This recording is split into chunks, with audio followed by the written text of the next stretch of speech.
تو ہمارے پاس یونانی تہذیب تھی یا ایجپشن سویلائزیشن تھی۔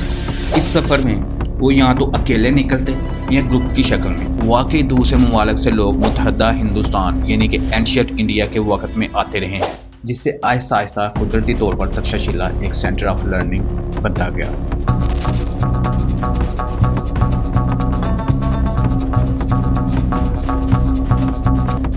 السلام علیکم، کیسے ہیں دوستو؟ میں ہوں محمد علی خان۔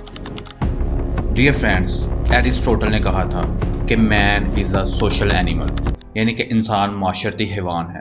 انسان کو رہنے کے لیے ایک گروپ کی یا ایک کمیونٹی کی ضرورت ہوتی ہے جس میں وہ رہے اور اس میں رہ کے وہ تھرائیو اور ایکسل کر سکے۔ انسان کی یہ ضرورت انسان کے لین دین کی وجہ سے پوری ہوتی ہے، کیونکہ جب سے انسان نے اس زمین پر بسنا شروع کیا ہے تو لین دین کا سلسلہ چل رہا ہے اور ایک انسان کسی دوسرے انسان کی ضرورت پوری کرتا ہے۔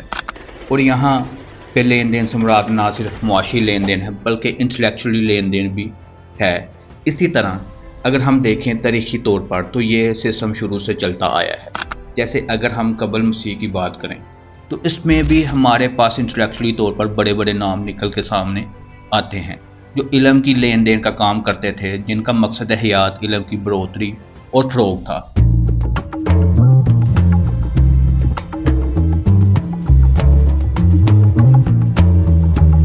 اور آج بھی اگر ہم دیکھیں تو یہ سلسلہ چل رہا ہے۔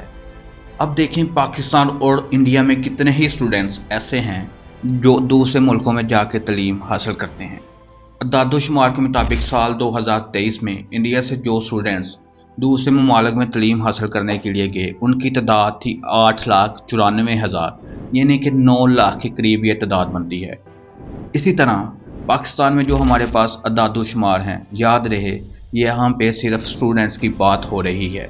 تو جو اسٹوڈنٹس دوسرے ممالک میں تعلیم حاصل کرنے کے لیے گئے سال 2024 میں ان کی تعداد 1 لاکھ سے زیادہ اور 1.5 لاکھ تک ہے، یعنی کہ ہر سال پاکستان اور انڈیا سے تقریباً لاکھوں طالب علم تعلیم حاصل کرنے دوسرے ممالک میں جاتے ہیں۔ اور ان ممالک میں سرفہرست جیسے امریکہ، انگلینڈ، کینیڈا، آسٹریلیا ہیں، اور اس کے علاوہ اب ایک بڑی تعداد پاکستان انڈیا کے اسٹوڈنٹس کی دوسرے ممالک جیسے Germany, Russia, France, New Zealand, Ireland اور چائنا میں بھی جا رہے ہیں۔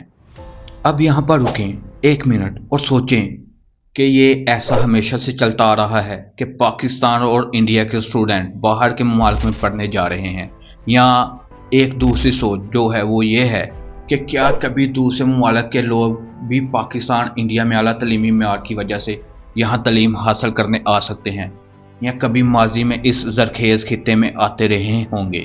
لیکن ایک چیز جو کنفرم ہے وہ یہ ہے کہ واقعی دوسرے ممالک سے لوگ متحدہ ہندوستان یعنی کہ اینشینٹ انڈیا کے وقت میں آتے رہے ہیں۔ اور اس ویڈیو میں ہم وہی ایک خاص اور ہندوستان کے پہلے انسٹیٹیوشن، ایک ایجوکیشنل سینٹر، ایک خاص ادارے کی جو پوری دنیا سے لوگوں کو اپنی طرف کھینچتا تھا اور بہت سارے انٹلیکچوئل پیاسوں کی پیاس بجھاتا تھا، اسی ادارے پہ بات کریں گے۔ آج اسی اینشینٹ انڈیا کی پہلی اپنی نوعیت کی یونیورسٹی کی بات کریں گے، تو ہمارا ساتھ دیجیے اور ویڈیو کو پورا دیکھ کے جانیے ہندوستان کی پہلی یونیورسٹی کے بارے میں۔